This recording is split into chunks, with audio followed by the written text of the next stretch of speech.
नमः सिद्धेभ्यः।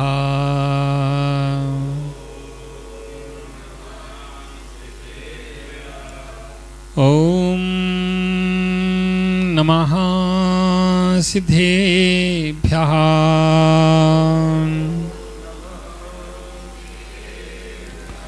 ॐ नमः सिद्धेभ्यः।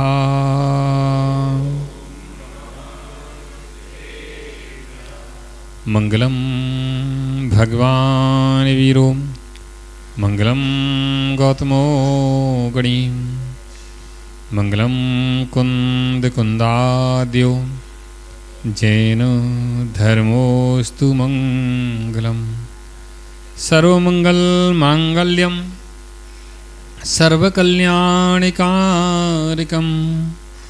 प्रधानां सर्वधर्माणां जैनं जयतो शासनं जैनं जयतो शासनं जैनं जयतो शासनं। नमो अरिहन्ताणं नमो सिद्धाणं नमो आयरीयाणं नमो वच्छायाणं नमो लोये सब्बसाहुणम्। जय बोलिए अनंतानंत सिद्ध परमेष्टि भगवान की, जय बोलिए आदि ब्रह्मा आदिनाथ भगवान की, जय बोलिए श्री शांतिनाथ भगवान की, जय बोलिए चिंतामणि पार्श्वनाथ भगवान की, जय बोलिए वर्तमान ससनायक महावीर भगवान की, जय बोलिए 2400 तीर्थंकर भगवान की, जय बोलिए परम पूज्य तपस्वी सम्राट आचार्य गुरु 108 सन्मति सागर जी महाराज की, आचार्य 108 सुनील सागर जी महाराज की, द्वादशांग जिनवाणी माता की।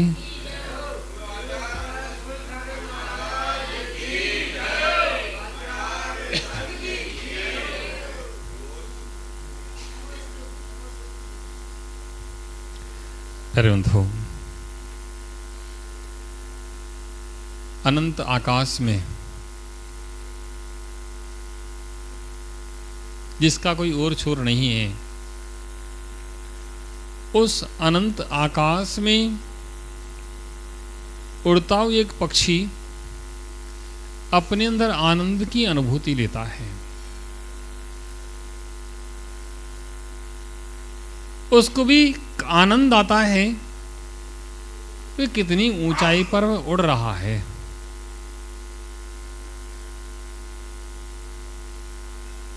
एक अपनी सीमित ऊंचाई पर उड़ने वाला वह पक्षी उस आनंद को ले रहा है।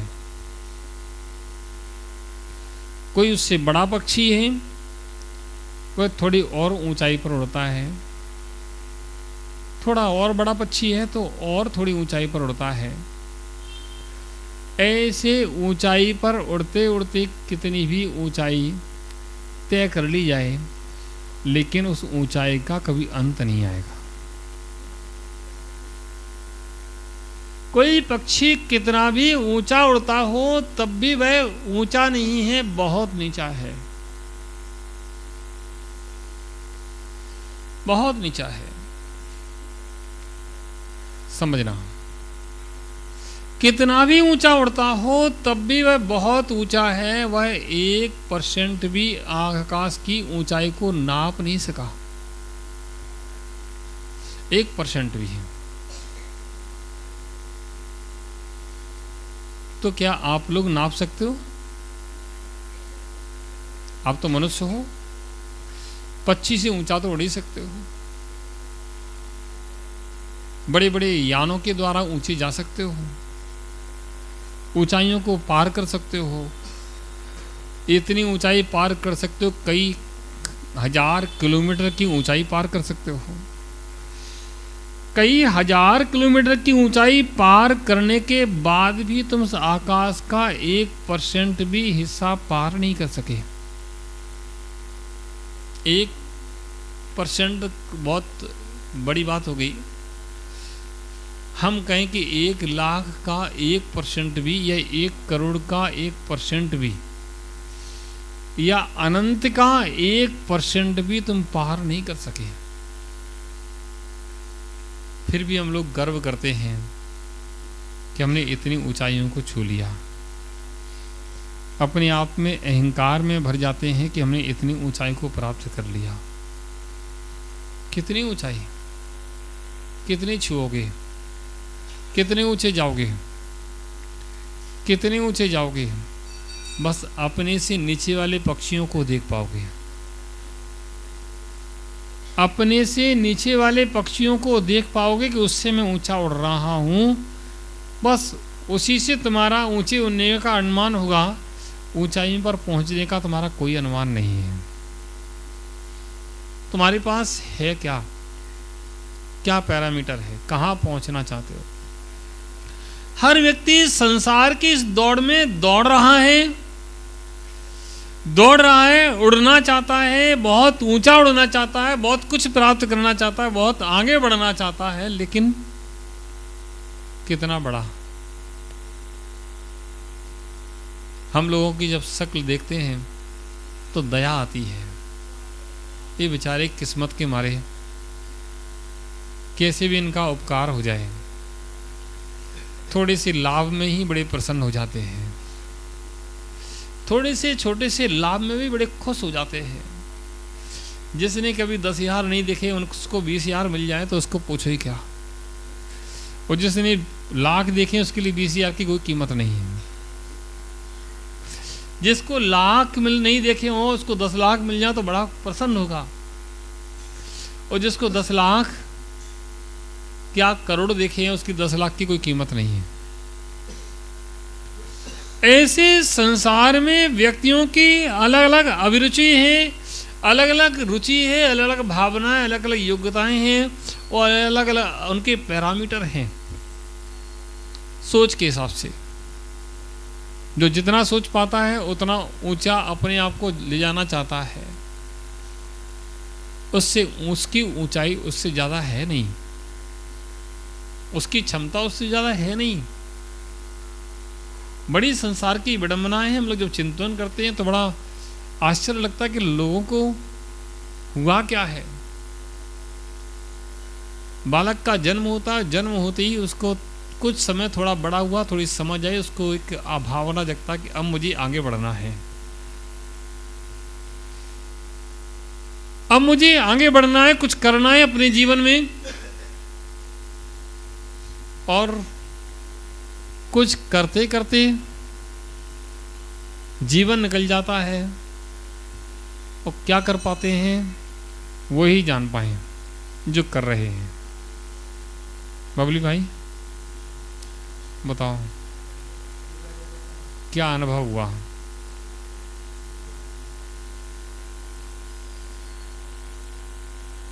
ओहो, हो सकता है तुम्हारे पिताजी ने जितनी संपत्ति कमाई हो तुमने उससे ज्यादा थोड़ी कमा ली हो। इतना ही अंतर है और कोई अंतर नहीं है। तुम्हारे दादाजी के पास जितनी संपत्ति है उससे तुमने थोड़ी सी बढ़ा ली हो, इतना ही अंतर है और कोई बड़ा अंतर नहीं है। तुम्हारे दादाजी हो सकता है जमीन पे बैठ के भोजन करते हो, तुम कुर्सी पे बैठ के करने लगे। तुम्हारे दादाजी का पिताजी का छोटा सा मकान हो, तुमने बड़ा सा मकान बना लिया। तुम्हारे बेटे थोड़ा सा और बड़ा बना लेंगे, उनके बेटी और थोड़ा सा बड़ा बना लेंगे। ओहो, लेकिन सारा जीवन बस अपना श्रम इसी प्रकार से इन्हीं वस्तुओं में उलझा रहता है। सारा जीवन का श्रम पूरा का पूरा इन्हीं वस्तुओं में उलझा रहता है। हर व्यक्ति इन वस्तुओं में उलझा है। अभी देखो चर्चा चले सोने के भाव, चांदी के भाव, सोने के भाव, सबकी दृष्टि सोने के भाव लग जाए। सोने के भाव, चांदी के भाव, ओहो कहाँ उलझा मन। कल बाबा कह रहे थे महाराज आपने 180 का नाम लिया और आप यहाँ से उठ के गए तो 180 हो गई है? तो मैंने कहा ये तो सब क्या हुआ, ये कुछ नहीं हुआ। ये सिर्फ एक दूसरे के मन का भ्रम है। वस्तु व्यवस्था में कुछ भी परिवर्तन नहीं हुआ है, ये हमारे सिर्फ मन का भ्रम है, और मन का भ्रम ही चल रहा है, और सारा संसार मन के भ्रम से ही दौड़ रहा है। सारा संसार सिर्फ मन के भ्रम से दौड़ रहा है। समझना बात को। सारे संसार में जितनी दौड़ है मन के भ्रम की है, और कुछ भी दौड़ नहीं है। रोटी तुम खाते हो, रोटी कल भी लोग खाते थे, कल भी खाएंगे। बस अंतर इतना है कि पहले रोटी खाते थे, अब चाउमीन बर्गर खाने लगे हैं, अब और कुछ खाने लगेंगे, ब्रेड खाने लगेंगे, और क्या होगा, या कुछ और परिवर्तन हो जाएगा, लेकिन रहेगा वही द्रव्य, वही रहेगा। जो गेहूं है, चावल है, दाल है, वही रहेगी। तुम चाहे कैसे रूप में उसको बना लो, ये तुम्हारे मन का भ्रम है। तुमने जो रूप परिवर्तन करके अपने मन को भ्रम में डाल रखा है ना, बस ये तुम्हारे मन का भ्रम है। ऐसे ही हम संसार के भ्रम में पड़े हुए हैं। थोड़े से मकान को चेंज कर लेते हैं कि मन का भ्रम हमारा दूर हो जाता है, कि मन अच्छा लगने लगा। थोड़े से तिजोरी में नोट भर जाते तो मन शांत हो जाता, मेरी तिजोरी में नोट भर गए। बस मन का भ्रम है, और संसार में कुछ भी नहीं है। कमलेश भाई बताओ कितने बड़े हैं? अब महाराज क्या बताएं कितने बड़े हैं, गिने ही नहीं। इधर आते हैं उधर दे देते हैं, फिर इधर आते हैं उधर दे देते, फिर से ले लेते हैं, थोड़ी सी जमा कर लेते, थोड़ी जालन डाल देते, बालन डाल देते हैं। बस दुकान भरी भरी दिखती है, और आराम से जाके रोटी खा लेते हैं, पानी पी लेते हैं। एक बात मेरी मान लेना, थोड़ी समझदार हो तो बता दें क्या? 50 की उम्र के बाद त्याग पत्र दे देना चाहिए है? बाबा तुम ज्यादा जोर की ताली मत बजाओ।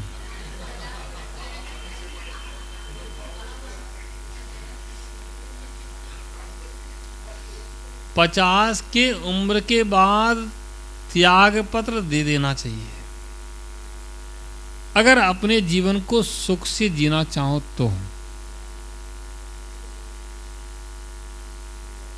हम लोग एक कोई शराब का आचार था, कोई पढ़ रहे थे, उसमें एक बहुत अच्छी बात निकली कि बेटे की शादी हो, बेटे की शादी के बाद पिता को उसको रसोई घर की चाबी, दुकान की चाबी, सारी व्यवस्था की चाबी सौंप देना चाहिए। मैं इतना बात पढ़ करके बड़ा चिंतन में डूब गया कि आजकल के माता पिता दुखी क्यों हैं। जब तक तुम चाबी पकड़े रहोगे तब तो दुखी रहोगे, और चाबी सौंप दोगे तो सुखी हो जाओगे कि बेटा ये तुम्हारा है। तुम्हारे लोगों को पहले शादी होती थी तो पिता भी सोना चांदी देता था बहू के लिए, और लड़की वाले भी सामान देते थे, सारा गृहस्थी का सामान आता। इसका मतलब क्या है? इसके गृहस्थी की योग्य सारा सामान दे करके उसको गृहस्थी पे लगा दो, अब बेटा तुम अपना काम करो और मुझे अपना काम करने दो, मुझे अब डिस्टर्ब नहीं करना। मैंने तुम्हें जन्म दिया, बड़ा किया, योग किया, शादी कर दी, तुम्हारी गृहस्थी बस गई, अब तुम अपनी गृहस्थी देखो, मुझे अपना आत्म कल्याण करने दो। इतनी सोच जिस पिता की बन जाती है, गारंटी है वह कभी जीवन में दुखी नहीं हो सकता है। काय का दुख? सारा संसार में दुख आकांक्षाओं का है, और इस व्यक्ति की आकांक्षाएं 45 के बाद आकांक्षाएं बढ़ना और प्रारंभ होती हैं। 40-45 को लिमिट रहती है, 40-45 के बाद उसकी आकांक्षाएं बहुत बढ़ जाती हैं। अब उस दुनिया के भोग विलास से कम रुचि लेगा। 40-50 तक तो भोग विलास में रुचि रहती है कि ये खाना, ये पीना, यहाँ घूमना, ऐसा करना, वैसा करना। और 45-50 जो हुए फिर उसकी लालसा बढ़ती है, अब इतना बढ़ना चाहिए, अब इतना होना चाहिए, अब इतना होना चाहिए, अब इतना होना चाहिए। एक सिस्टम है, व्यवस्था है। बस उस व्यवस्था में जो अपनी सीमा बना लेता है कि मेरे पास इतना है, इतना ही मेरे लिए पर्याप्त है, या जितना है इतना हम करेंगे, इसके बाद कुछ नहीं करेंगे, एक सीमा अपनी बना लेता है, सीमा बांध लेता है, वह व्यक्ति बहुत सुखी रहता है। क्या करना है, किसको देना है, बच्चों को दे दिया, बेटा तुम्हें दे दिया, तुम्हारा ये है। और शादी के तुरंत बाद बच्चे को कुछ दोगे तो खुशी खुशी लेगा और तुमसे मीन मेक नहीं करेगा। और 10 साल बाद, 15 साल बाद, 20 साल बाद देखो तो पिताजी इन्हें इतना, हमें इतना। बताओ भाई, ऐसा होता है कि नहीं पिरवड़ी जी? ऐसा होता है कि नहीं होता है? और सबसे बड़ी बात, बच्चों की शादी 18 और 20 के अंदर या तो मुनि बना दो या उसको गृहस्थ धर्म का शिक्षा देकर के उसको गृहस्थ बना दो। और जो 22, 25, 30 का हुआ तो तुम्हारे सिर पे मूतेगा, गारंटी है। उसको इतनी बुद्धि तेज हो जाती है कि तुम्हें 1-2 कौड़ी का नहीं गिनता है, तुम चाहे तेरी गिनते रहो। कड़वा सच है, तुम्हें 2 कौड़ी का नहीं गिनता है। वो है भले ही तुम्हारा सामने से सम्मान करता हो, लेकिन अपने आप को सबसे ज़्यादा होशियार समझता है। जो 30 का 28 का हुआ तो बस उससे ज़्यादा होशियार कोई नहीं है दुनिया में। उसको अपने हिसाब से अपना जीवन जीना है, वो तुम्हारे हिसाब से नहीं जीना है। प्यारे बंधुओं, बहुत अंतर पड़ता है। लेकिन हम लोग इतने लालची हैं, इतने लालची हैं कि हम लोग अपना हित विचार नहीं कर पाते और सारा जीवन ऐसे परिश्रम में लगे रहते हैं जिस परिश्रम से कुछ मिलना नहीं है। क्या मिलता है बताओ? बाबूजी बैठे हैं, बाबूजी प्रमोद के पीछे कितने साल के हो गए? हाँ 65 के हो गए। 65 बाबूजी 65 साल के हो गए तुम। बच्चों की शादी हो गई, परिवार सब निवृत्त हो गए, अब क्या काम बचा है? कुछ काम बचा है क्या है?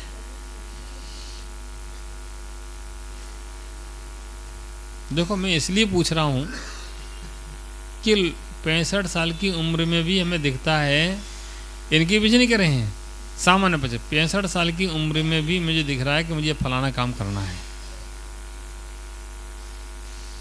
70 साल की उम्र में भी दिखेगा कि फलाना काम करना है।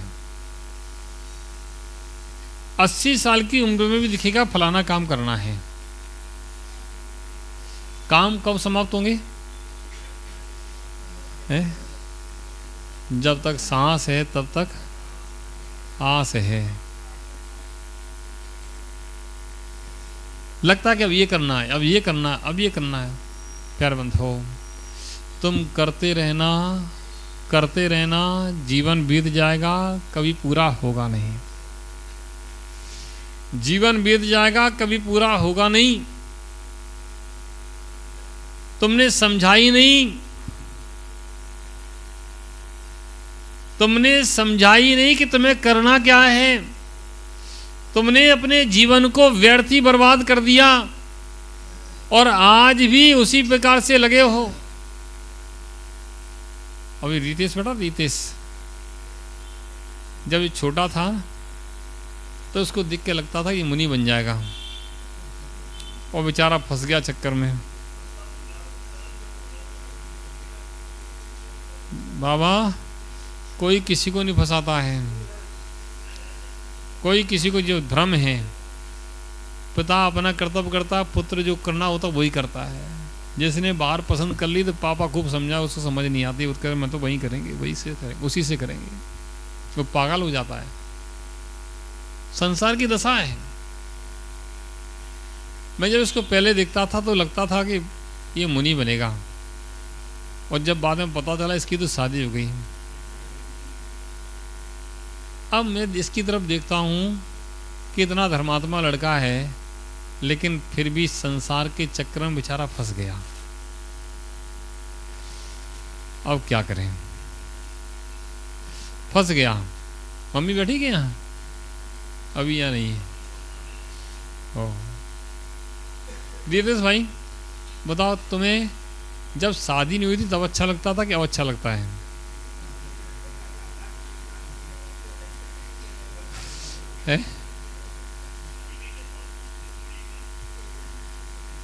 शादी नहीं हुई थी तब ज़्यादा तुम्हारे जीवन में प्रसन्नता थी कि अब ज़्यादा प्रसन्नता है?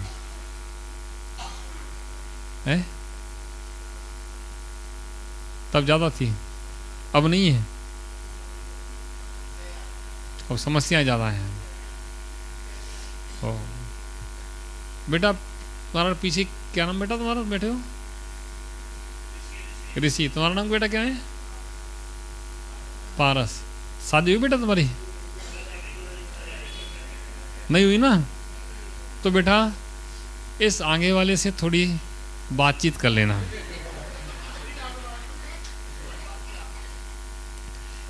हम इसलिए कह रहे हैं कि जो अनुभव से गुजर चुके हैं उनसे एक बार बातचीत तो करना चाहिए।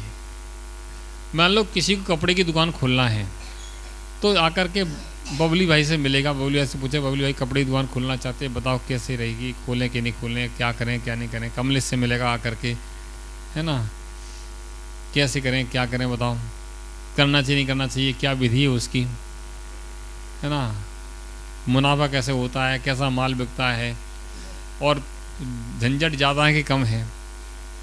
किसके पास? बबली से पूछे नहीं पूछेगा। ऐसे संसार में क्या व्यवस्थाएं हैं, कितने सुख दुख हैं, पहले ज़्यादा सुखी थे कि कब ज़्यादा सुखी हैं। अगर ये अनुभव लेना है तो कर्म से चलो। जब नई नई होती है नई कोई महाराज कौन सुना रहा था पता नहीं, कि पहले तो चंद्रमुखी, पहले 1-2 साल चंद्रमुखी और 2-4 साल बाद सूरजमुखी, है ना। पहले चंद्रमुखी और 2-3 साल बाद सूरजमुखी, और 2-4 साल और निकले तो पता है आप लोगों को? ओहो, अब जो लोग सोच रहे हैं महाराज आप लोग इतने बदनाम क्या कर रहे हो हमें। हम बदनाम नहीं कर रहे हैं, सत्य है। दोनों ही स्थितियों में सत्य यही है कि शुरू में तो संसार बहुत अच्छा लगता है, बहुत अच्छा लगता है। ऐसा लगता है कि बस इससे बढ़कर कोई दूसरा स्वर्ग है नहीं। जब घोड़ी में बैठ के जाता ना आदमी, बताओ बेटा कैसा लग रहा जब बैठे पहली बार? तब आगे बैंड बज रहे थे और सब बाराती चल रहे थे बगल में, ऐसा लग रहा तुम्हें स्वर्ग के इंद्र हो जैसे, और अप्सरा लेने जा रहे हो। ओहो प्यारे बंधु, देखते देखते उम्र निकलती है, देखते देखते उम्र निकलती है, और धीरे धीरे शरीर शिथिल हो जाता है, तब किए का पश्चाताप होता है। समझना, कड़वा सच है। उम्र निकलती है, जब शरीर शिथिल होता है तब किए का पश्चाताप होता कि अरे कहाँ चक्कर में फंस गए। सारा जीवन श्रम किया, सारा जीवन परिश्रम किया, किसके लिए? किसके लिए? अब बच्चे, उनको पढ़ाना लिखाना, उनका परिवार, उनकी व्यवस्थाएं, इनका व्यवस्था करना, ये बनाना, सारा जीवन यही बोझा ढोते ढोते निकल जाता है। कमाई तो बहुत होती है, लेकिन कमाते कमाते शायद बहुत कुछ जोड़ लेते हैं आप लोग। बबली भाई हैं?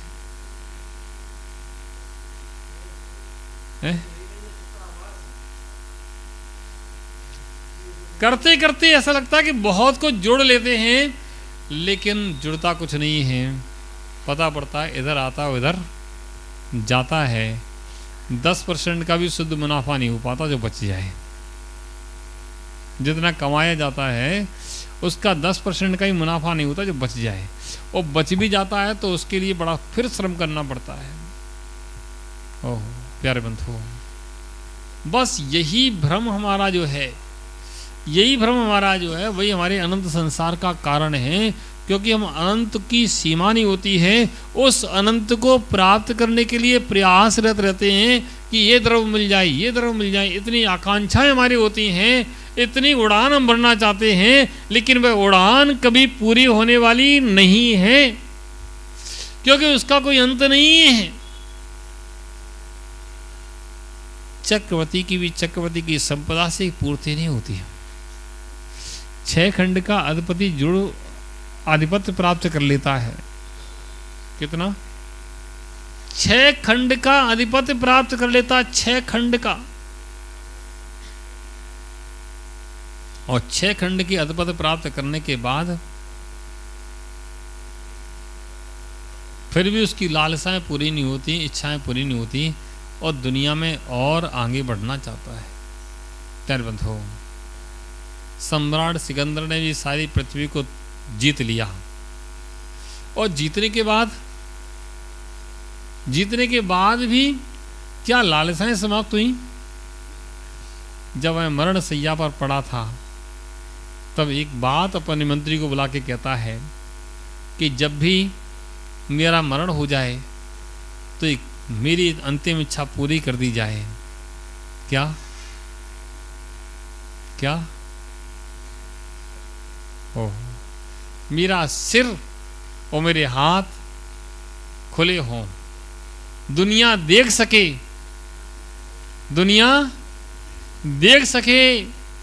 कि सारे विश्व को जीतने वाला सम्राट सिकंदर इस दुनिया से खाली हाथ जा रहा है।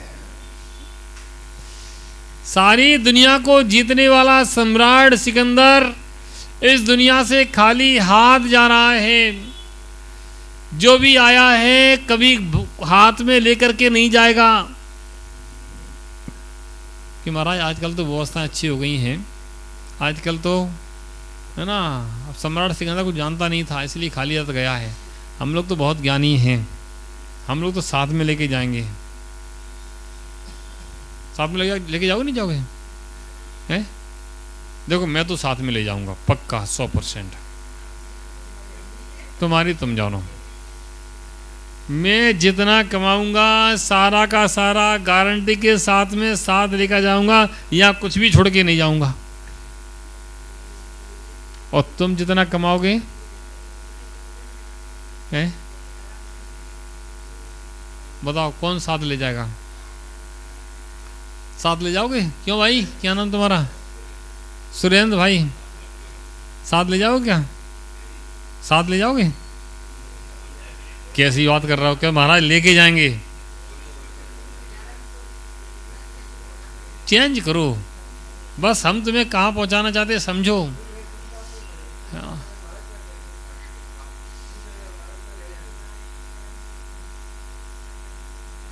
अब चक्कर क्या फंस गया, 2 बातें फंस गई। अब इधर की बोले कि उधर की बोले हैं। इधर की बोले तो सब त्याग करना पड़ेगा, है ना, उधर की बोले तो कुछ ले ही नहीं जा रहे हैं। जितना भी तुम सोचते हो कि ये हमारे साथ जाएगा, वो कुछ भी तुम्हारे साथ नहीं जाएगा। और जिसके लिए तुम सोचते हो कि हम कर रहे हैं, इसके लिए मेरे पास समय नहीं है, बस वही तुम्हारे साथ जाएगा। वही तुम्हारे साथ जाएगा, कुछ भी साथ नहीं जाएगा। जो तुम्हारा श्रम, तुम्हारा परिश्रम इस अनंत संसार को बढ़ाने में लगा है। कल एक बात नहीं आई सामने में, चिंतन करने लगा। एक व्यक्ति थे, उनकी एक कन्या का जन्म हुआ, थोड़ी बड़ी हुई। कुछ दिन बाद, कुछ वर्ष बाद दूसरी कन्या का जन्म हुआ। कुछ वर्ष बाद एक और कन्या का जन्म हुआ। अब वो टेंशन में है कि 3 कन्याओं का जन्म हो गया, पुत्र रत्न की प्राप्ति नहीं हुई। मैं सोच रहा था कि व्यक्ति टेंशन में क्यों आ जाता है। 3 कन्याओं का जन्म हो गया, टेंशन किस बात का है बताओ? मेरा वंश, मेरा परिवार कैसे चलेगा? क्या नाम तुम्हारा? डॉक्टर विकास जैन। विकास जी, आपके दादाजी की दादाजी का क्या नाम था?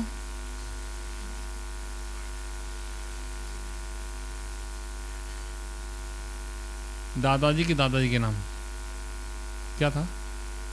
नहीं पता? अरे यार, कैसी बात कर रहे हो बाबूजी? आपका नाम क्या है? सुनील जैन। आपके दादाजी की दादाजी का नाम क्या था?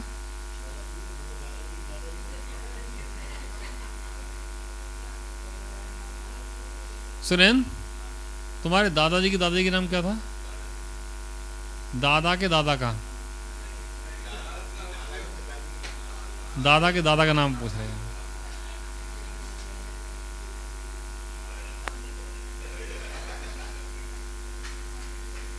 ओ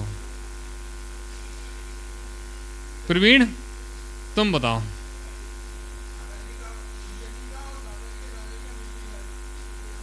पिताजी का था, दादा की पिताजी था, दादा के दादा का था? दादा के दादा का नाम पूछ रहे हैं। अरे भाई, क्या नाम तुम्हारा? राजेश लाला। राजेश लाला, तुम बताओ, तुम्हारे दादाजी के दादाजी का नाम क्या था?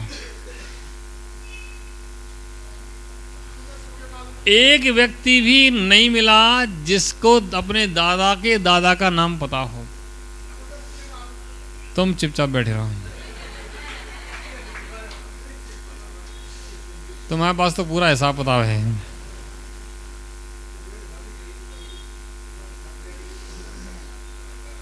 प्यारे बंधुओं,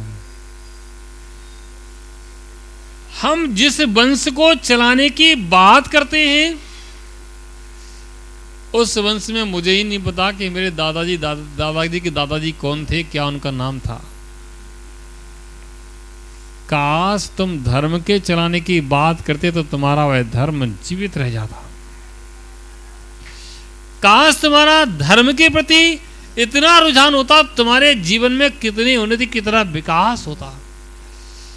तुम धर्म के लिए समर्पित होते, तुम्हारा बेटा तुम्हारा नाम भूल जाए, लेकिन तुम्हारे धर्म गुरुओं का नाम युगों युगों तक याद रखा जाता है।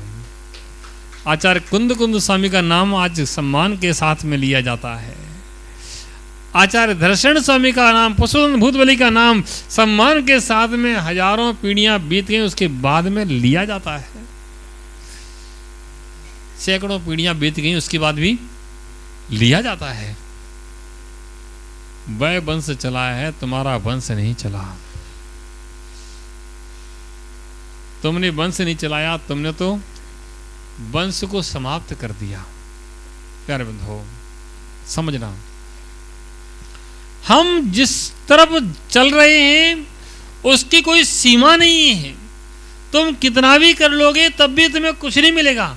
उस दिशा में आज तक ना किसी कुछ मिला है, ना किसी कुछ मिल पाया है। जो व्यक्ति इस दिशा से हट करके अपने सम्यक दिशा में चलता है, सम्यक मार्ग में चलता है, धर्म के मार्ग में चलता है, इस भाव में भी वह प्राप्त करता है और पर भाव में भी प्राप्त करता है। इस भाव में भी उसका जीवन सुखी और आनंद में बीतता है और पर भाव में भी वह आनंद सुखी जीवन जीता है। प्यारे बंधुओं, हम लोगों ने केवल एक भाव देखा है, लेकिन जिनवाणी के माध्यम से हमारे सैकड़ों भाव हमारे सुधर जाते हैं और हमें पता चल जाते हैं। जीवन जियो, धर्म के लिए जियो। जीवन जियो, आत्म उत्थान के लिए जियो। संसार के लिए तुम जितना जीवन जियोगे वह सब तुम्हारा ऐसे ही निकल जाएगा। संसार के लिए जितना जीवन तुमने जिया है वैसे ही निकल गया, वैसे ही निकल जाएगा, हाथ में कुछ नहीं आएगा। और जितना तुम धर्म के लिए जियोगे, अपने लिए जियोगे, अपनी आत्मा के लिए जियोगे, उतना तुम्हारे साथ में जाएगा।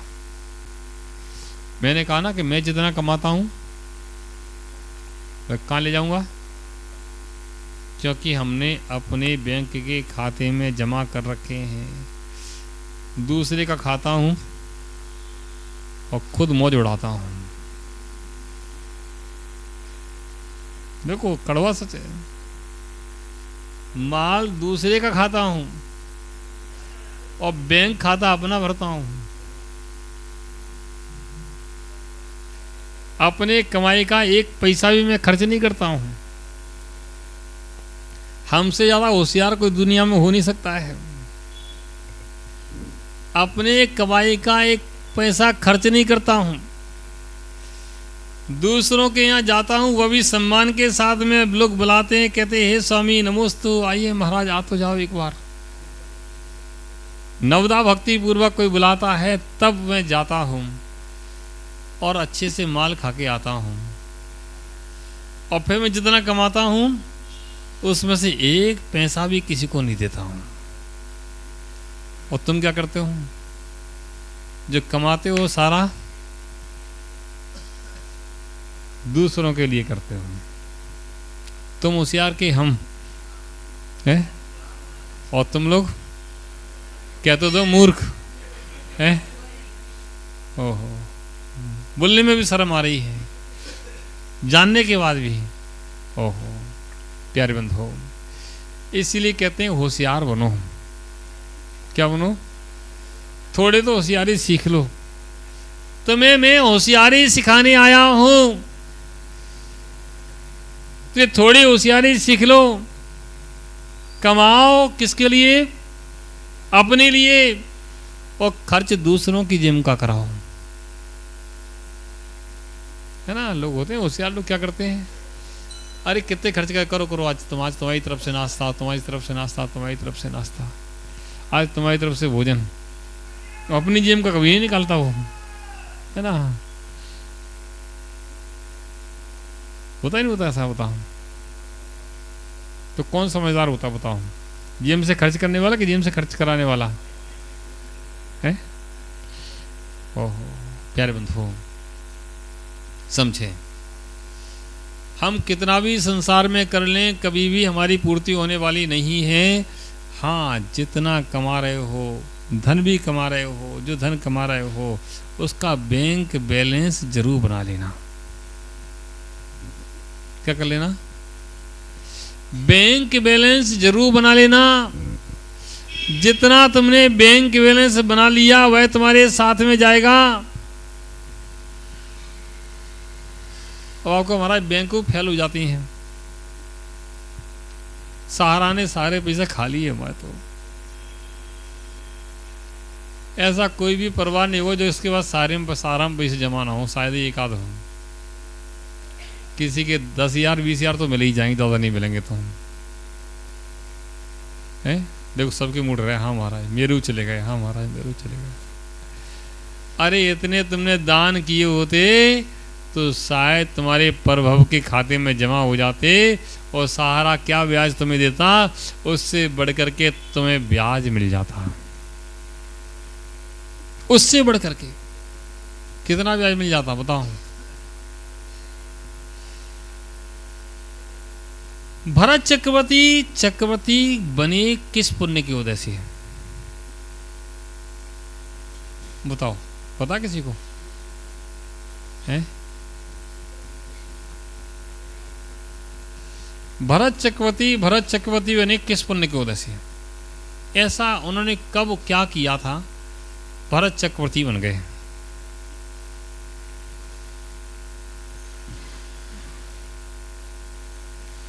अरे 8 भव पूर्व एक जंगल में मुनराज के आहार चल रहे थे। मुनराज के आहार चल रहे थे और सिंह की पर्याय में उस आहार दान की अनुमोदना कर रहे थे कि आहार निरंतराय हो। हे भगवान, मेरे पर्याय में योग्यता नहीं है कि मुनराज को आहार करा सकूं, लेकिन बस भावना करता हूं कि मुनराज के आहार निरंतराय हो। मात्र इस प्रकार की अनुमोदना करने का फल चक्रवर्ती फल की प्राप्ति उन्होंने कर लिया। सोचो,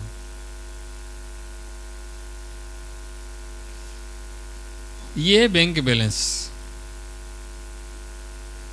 जमा किया भावों का बड़ा खेल है। दिया भी नहीं और मिल भी गया। क्या गजब का गणित है।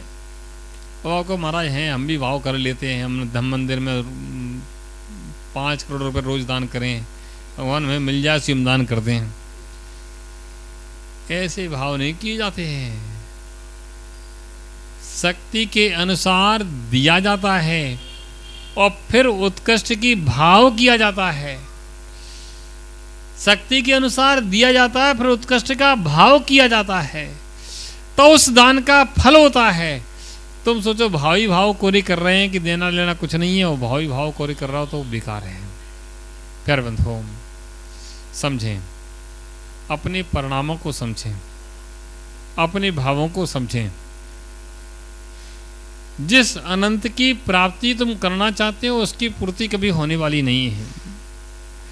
उसमें मन दुखी होगा और कुछ नहीं होगा। मन को सुखी करना चाहते हो, मन सुखी करना चाहते हो, खुद को सुखी करना चाहते हो, खुद सुखी होना चाहते हो, तो उस अनंत संसार के बंधन को तुम्हें तोड़ना पड़ेगा।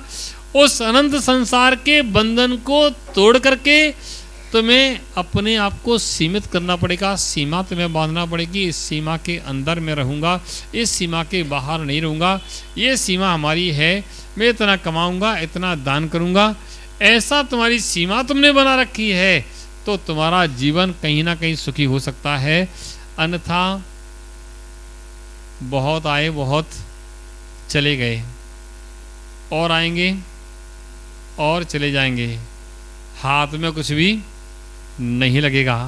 प्यारे बंधुओं, अपने जीवन को सुखी करें, जीवन को सुंदर बनाएं, बाहर की व्यवस्थाओं को त्याग दें। बाहर की व्यवस्था में त्याग नहीं दें, मतलब सीमित करें कि इतना ही हमारे लिए पर्याप्त है, हमारे बच्चों के लिए पर्याप्त है, और इसके ऊपर जो हो जितना हमारे पास आए वह सब पर कल्याण में हम लगाएं। ऐसी भावना करने से ही, अगर आपने भावना कर ली, मान लो किसी के पास 10 लाख की संपत्ति है, 1 करोड़ की संपत्ति है, 5 करोड़ की संपत्ति है, उसने भावना कर ली कि 5 करोड़ की संपत्ति है और 50 करोड़ की संपत्ति के ऊपर मेरे पास आएगा, उसके ऊपर हम सब दान करेंगे।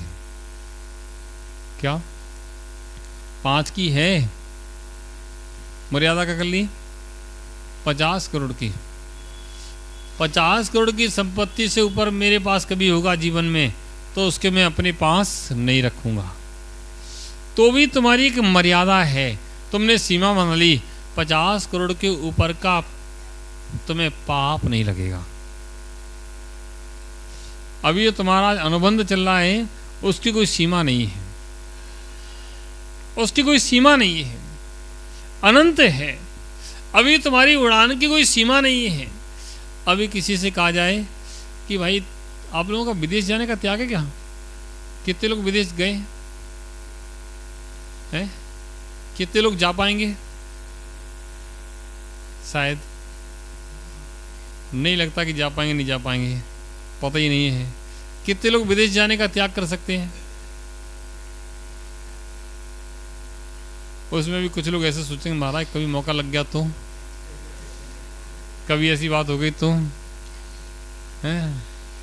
बस यही मेरा अनंत संसार है, यही मेरा अनंत संसार है कि इसके बाद ऐसा हो गया तो, बस यही मेरा अनंत संसार है। यही मेरा अनंत संसार में भटकाने वाला है।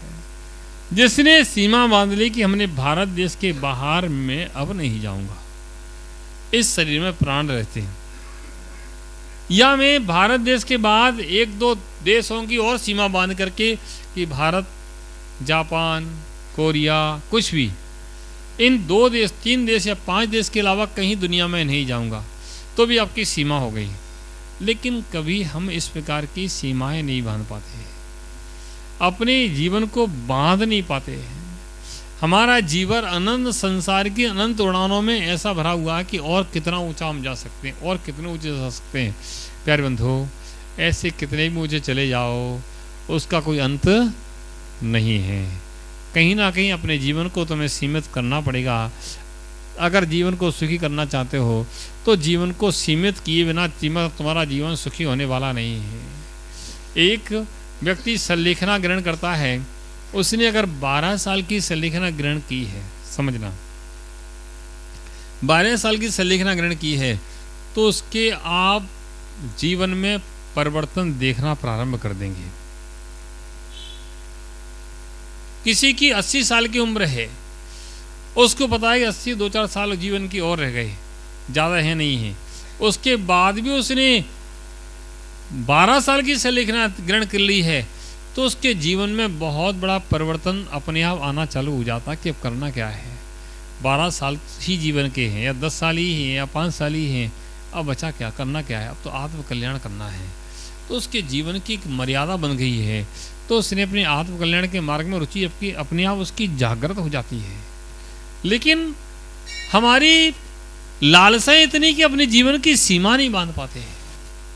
और जब तक कोई व्यक्ति अपने जीवन की सीमा नहीं बांध पाएगा, चाहे धन के विषय में, चाहे तन के विषय में, या मन के विषय में, जब तक सीमा नहीं बांधेगा तब तक उसका आत्मित होने वाला नहीं है। कोई सोचे केवल ऐसी बातों से आत्मित हो जाए, तो बातों से कुछ नहीं होता है। भावनात्मक दृष्टि में डाल करके भावना को उस प्रकार से बनाना पड़ता है। और भावनाएं जब बनती, जब हम संयम में बनते हैं, जब हम नियम में बनते हैं, तब भावनाएं काम करती हैं। ऐसे हम लोगों को अपने जीवन में बहुत कुछ बंधना चाहिए, लालसाओं को कम करना चाहिए, इच्छाओं को कम करना चाहिए, उड़ान को सीमित करना चाहिए कि कितनी ऊंचाई तक हम जाएंगे, ये कुछ बांधना चाहिए, तभी हमारा जीवन सार्थक और सफल हो सकता है। अन्यथा हमसे पहले भी बहुत लोग आए और उड़ उड़ के चले गए। कोई 4 कदम चला, कोई 10 कदम चला, कोई 5 कदम चला, और चल करके सबको जाना है। कोई भी संसार में अमर होकर के नहीं आया है। तुम दौड़ लो, कोई बात नहीं, तुमसे पहले भी बहुत दौड़ चुके हैं, वैसे दौड़ते दौड़ते तुम भी कुछ कदम दौड़ोगे। कितना दौड़ोगे? और दौड़ने के बाद कहीं ना कहीं तुम्हें बैठना ही पड़ेगा। प्यारे बंधुओं, इसलिए अपनी सीमा को बनाएं, अपने जीवन को बहुत अच्छा मंगलमय बनाएं, ताकि आपका जीवन सार्थक सफल हो सके। अन्यथा आप जैसे बहुत आए बहुत चले गए। सबके लिए मंगल आशीर्वाद। समझदार के लिए ये सारा ही काफ़ी है। और माधवगंज के लोग तो हैं, बहुत समझदार हैं, है ना। चलिए, बहुत अच्छी बात। सबके लिए मंगल आशीर्वाद।